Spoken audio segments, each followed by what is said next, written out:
इस जगत में सफलता बहुत ही अजीबोगरीब चीज है। हर व्यक्ति को चाहिए सफलता के शिखर को चूमना, लेकिन आमतौर से प्रायः देखा जाता है कि सफलता सबको दिखाई देती है, लेकिन हाथ में नहीं आती, पकड़ में नहीं आती। आखिर यह सफलता का राज क्या है? सफल होने के क्या राज हैं?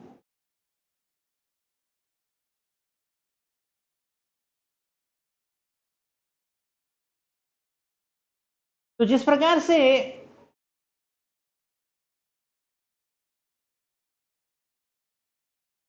गणित में, ज्योमेट्री में,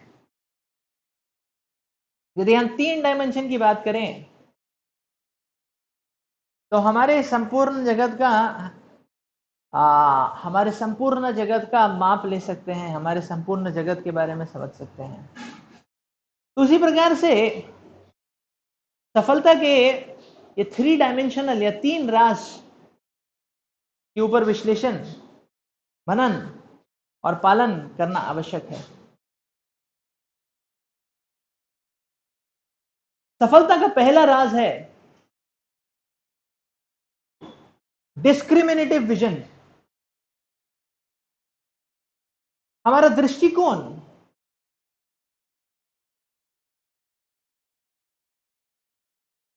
हमारे भाग्य को निर्धारित करता है।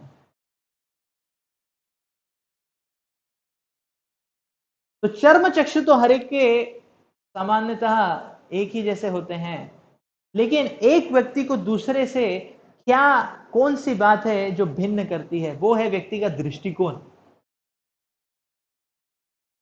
तो किस प्रकार का दृष्टिकोण हमने अपना के रखा है, हमारे हृदय में इंस्टॉल करके रखा है, उस पर निर्धारित करता है कि हमको दिखता क्या है, या फिर जो दिखता है उसको हम किस प्रकार से प्रोसेसिंग करते हैं,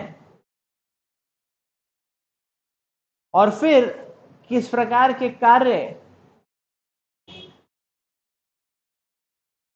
करते हैं, या किस प्रकार की इच्छाएं उससे उत्पन्न होती हैं, और उस पर निर्भर करता है हमारा आगे का या भविष्य का भाग्य, हमारा भविष्य, हमारा भाग्य। तो सफलता का राज है दृष्टिकोण पे काम करना। दृष्टिकोण,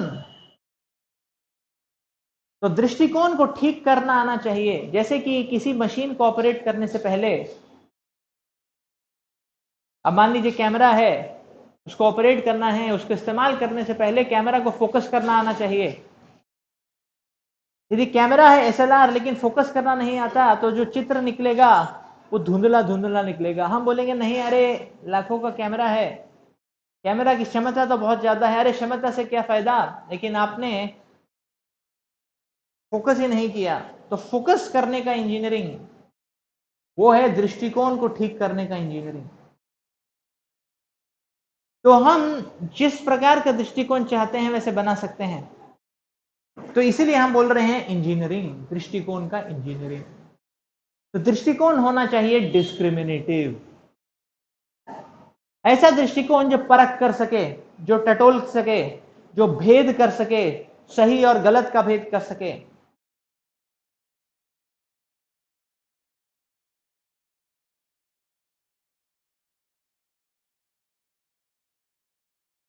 सही और गलत का भेद कर सके, जो कि क्षणभंगुर और स्थायी का भेद कर सके,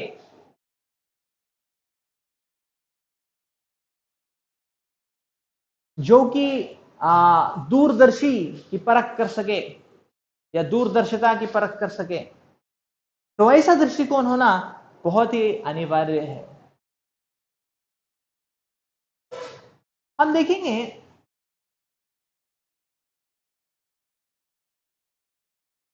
कि एक भौतिकतावादी दृष्टिकोण से या एक भौतिक नजरिए से देखें तो ये जगत में ज्यादा रंग दिखाई नहीं देते हैं।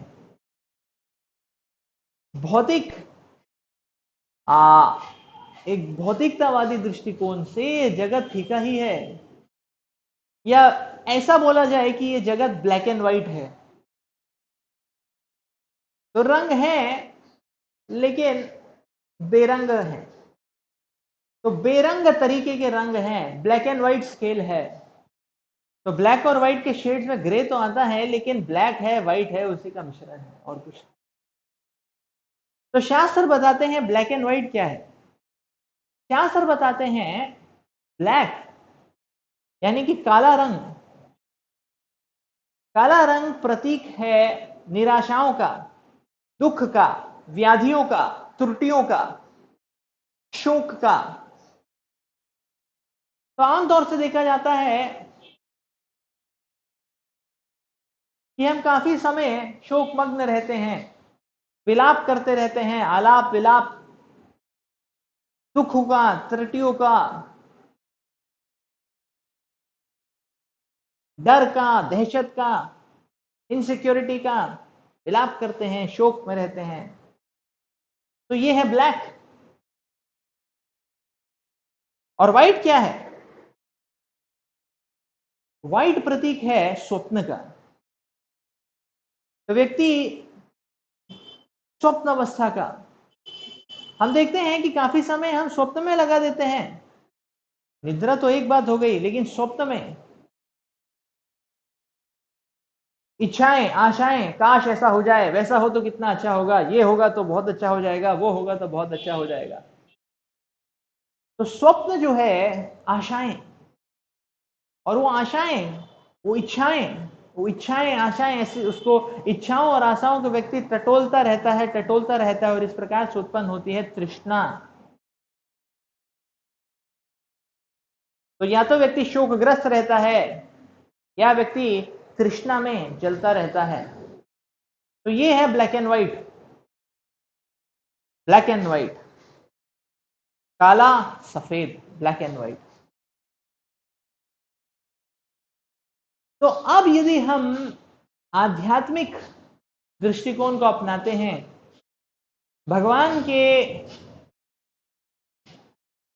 के शब्दों, भगवान के निर्देशों को अपने जीवन में महत्व देते हैं, उसका पालन करने का प्रयास करते हैं तल्लीनता से, तो उससे क्या होता है, हमारा जो दृष्टिकोण है वो ब्लैक एंड व्हाइट की जगह रंग बिरंगा हो जाता है।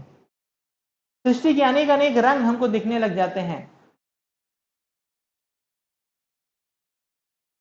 अब हम बोलेंगे ये कैसा हो गया? ये इसलिए हो गया है क्योंकि भौतिकतावादी दृष्टिकोण में जब भगवान नहीं है तो हम कुछ भी करना चाहते हैं, तो कुछ भी करना चाहें, कुछ भी कार्य या कोई भी दृष्टिकोण देखें, उसके ऊपर कुछ कंक्लूजन बनाना चाहें या मत निकालना चाहें, तो देखेंगे कि जो भी हम देखते हैं, जो भी हमको अर्जित करते हैं, कुछ भी सोचते हैं या कुछ हमारे जीवन में होता है, वो सब का सब जो है रिड्यूस होके वही दो रंगों में आ जाता है, ब्लैक व्हाइट। वही दो रंगों का खेल हो जाता है वो।